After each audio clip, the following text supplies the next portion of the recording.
আসসালামু আলাইকুম ওয়া ৰাহমাতুল্লাহি ওয়া বাৰাকাতুহু। How are you children? আশা কৰো তোমালোকে ভালে আছা, ঘৰতে আছা। তো আজি মই তোমালোকৰ অসমীয়া মাধ্যমৰ ষষ্ঠম শ্ৰেণীৰ বিষয় আৱাৰ ইংলিছ বা ইংৰাজী ল'বলৈ ওলাইছো। তোমালোকৰ সিলেবাস অনুযায়ী ইয়াতে মই আলোচনা কৰিম আজি তোমালোকৰ চতুৰ্থ অধ্যায়। পেজ নাম্বাৰ দিয়া আছে 23 বা 23 নম্বৰ পৃষ্ঠা। তো লেসন নাম্বার 4 কি দিয়া আছে? Title of the chapter Florence nightingale. Florence nightingale এটা নাম হয়, হয় না হয়? তো এই নামটো ইয়াতে কিয় দিছে সেই বিষয়ে আমাক জানিবলগীয়া বহুতো কথা আছে। সেই কথা আজি চুমুকৈ হলেও 2-4-5 মিনিটৰ ভিতৰত মই তোমালোকৰ মাজত শ্বেয়াৰ কৰিবলৈ চেষ্টা বা যত্ন কৰিম। তো ইয়াতে কি দি আছে? Florence nightingale was born on 12 May 1980 in Florence। এতিয়া কথা ফ্লোরেন্স এটা ঠাইৰ নাম। তো কি 1820 চনত 12 মে 1820 চনত ফ্লোৰেন্স নাইটিঙ্গেলৰ জন্ম হৈছিল। ফ্লোৰেন্স নাইটিঙ্গেলৰ জন্ম কেতিয়া হৈছিল? 1820 চনত 12 মে তাৰিখে।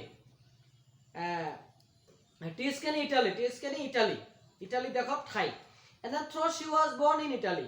সেই গতিকে তাইৰ জন্ম ইটালীত। she was brought up in the UK। brought up মানে কি ডাঙৰ দীঘল হৈছিল। ডাঙৰ দীঘল ক'ত হৈছিল? UK means United Kingdom। United kingdom মানে কি? যেনেকা ইংল্যান্ড বুলি ক'ব লাগিব। ইউনাইটেড কিংডম মানে কি? ইংল্যান্ড। এই বগা বগা চুলি মানুহ থাকে না, সেইবিলাকৰ জাগা। বুজি পাইছা? she was named after the city of her birth। তো এই সিটি মানে কি সেই টাউনখনত যে জন্ম হৈছিল তাৰ নামটো সেই টাউনৰ পৰা তেনেকাকৈ পাইছে।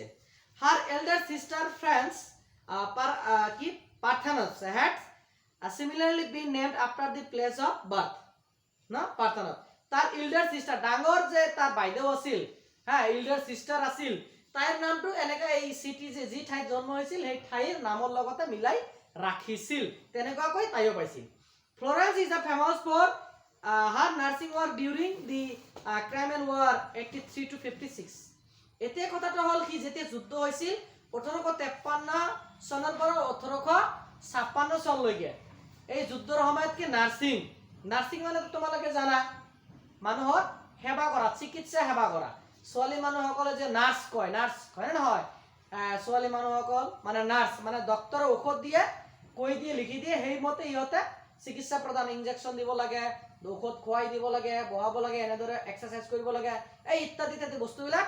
এই বস্তুবিলাকে ফ্লোৰেন্স নাইটিঙ্গেল কি এক্সপাৰ্ট আছিল, খুব ভাল আছিল, বিখ্যাত হৈ গৈছিল।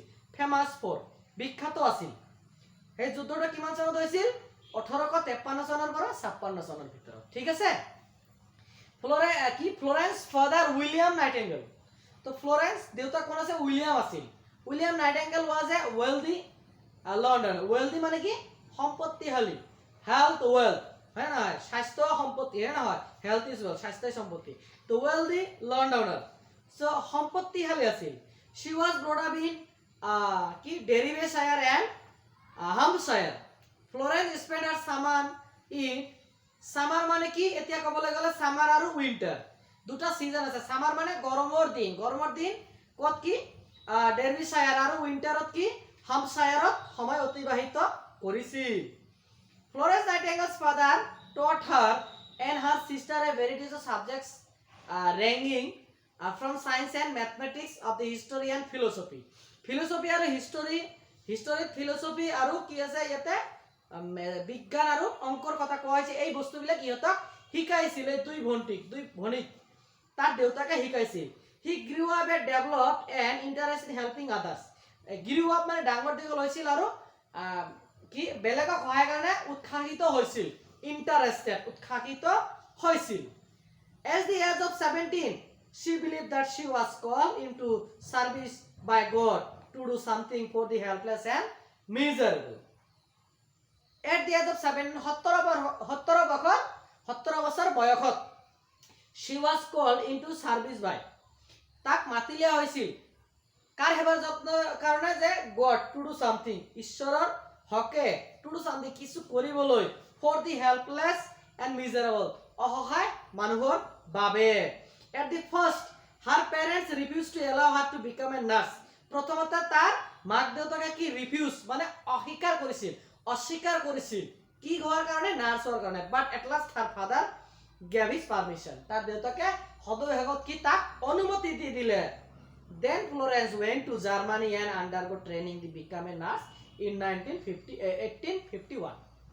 তো তাৰ পিছত কি হ'ল ফ্লোৰেন্স ওয়েন্ট কলে গৈছিল জাৰ্মানীলৈ গৈছিল জাৰ্মানী টু আন্ডাৰগো ট্ৰেনিং জাৰ্মানীৰ পৰা আন্ডাৰগোলৈ ট্ৰেনিংত গৈছিল ট্ৰেনিং মানে কি তোমালোকৰ যেটো মানে ট্রেনিং দিয়া হয় আর কি বিকাম এ নার্স কিমান চনত নার্স হৈছিল 1851 চনত after 2 years she became superintendent of the hospital of the gentleman in London in 1853 after 2 years 2 বছৰ পিছত সুপাৰিনটেন্ডেন্ট মানে অধ্যক্ষ হৈ গল কোন হস্পিটালৰ বা চিকিৎসালয়ৰ hospital for gentlemen in London hospital for gentlemen in London এটা চিকিৎসালয়ৰ নাম এটো 1853 চনত 51 চনত নাৰ্সিং কমপ্লিট কৰিলে নাৰ্স হৈ গল আৰু 53 চনত এটোৰ অধ্যক্ষ হৈ গল কোনটো হস্পিটালৰ hospital for gentlemen in London এটো 2 বছৰ পিছতে সুপাৰিনটেন্ডেন্ট বা অধ্যক্ষ হৈ গল In 53, Crimean War broke out.